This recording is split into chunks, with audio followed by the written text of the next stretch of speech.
Hello, good morning, good evening, good afternoon.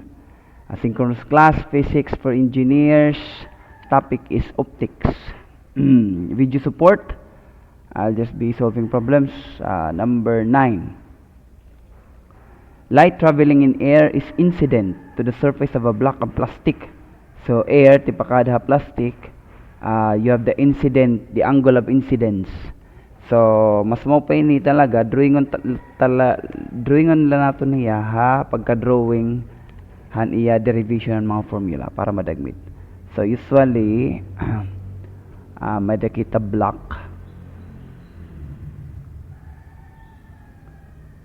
So, if this is the plastic surface, so this is the plastic surface,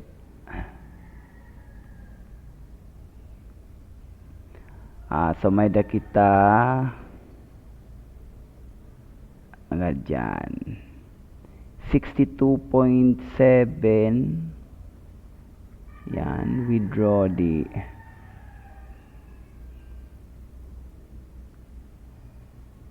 yan, then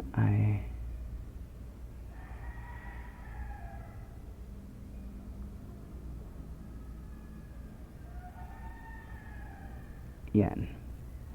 So this one is smaller. At saka magko-curve yan siya.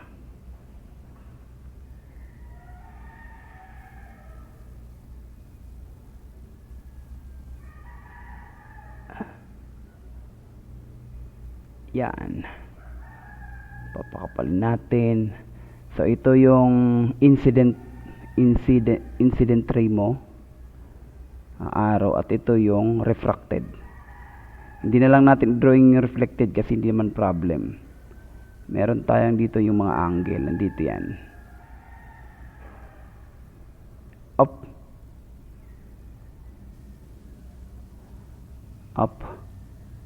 So, nandito yung mga angle. Nandito yung 62.7.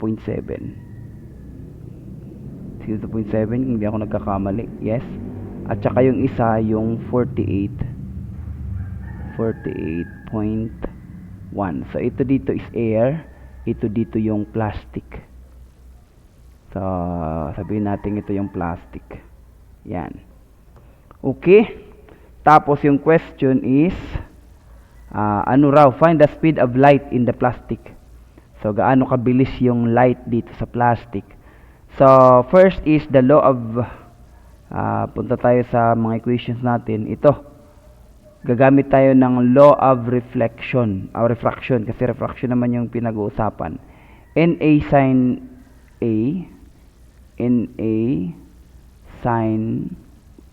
A, parang sin law, no?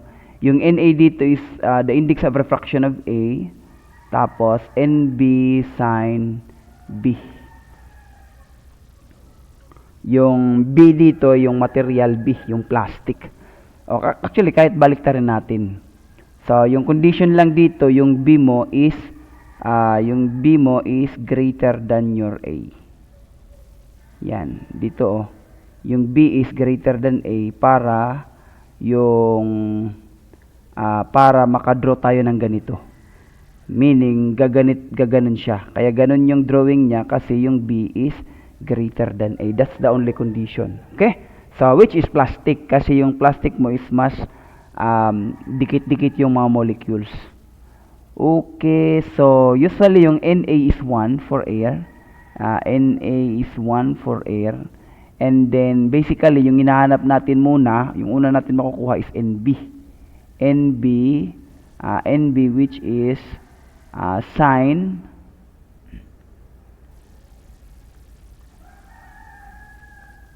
sin B, NB, sorry.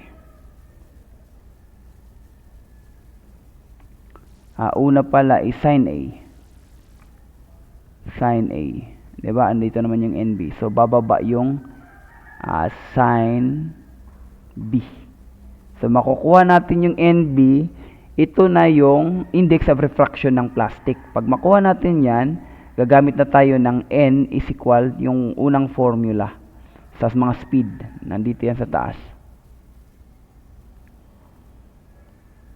Yan. Itong first one. N is equal to C all over B. So, yung V, yung C, yung speed ng light sa vacuum, yung V, yung speed ng light, dun sa kung anong N yun, sa material. So, ganun lang. This one is simple. C all over V. Therefore, we can solve V, which is actually equal to C all over N. So, pwede nating idiretso siguro. We can find the velocity of light in that plastic to be C all over NB. This one, NB. So, this would be sine alpha. Tapos, over sine beta. Ipupunta ko na sa taas. Sine beta. Again, yung beta is yung 48.1. Okay? So, let's substitute. The velocity of light is 3.8 formula. Punta tayo sa speed of light in vacuum, 2.997. So, 2.9979 times 10 to the 8 meters per second. Yung sine B natin is sine B, which is 48.1. Of course, naka degree mode tayo, and then you have your sine A, which is 62.7. So basically we have that speed of light in the plastic. So dapat hihina to, of course, 2.979979 exponent 8 times sine 48.1, tapos divided by sine 62.7. So, dapat hihina yan siya, 2.51. So, humina nga, 2.51 in 3 significant figures.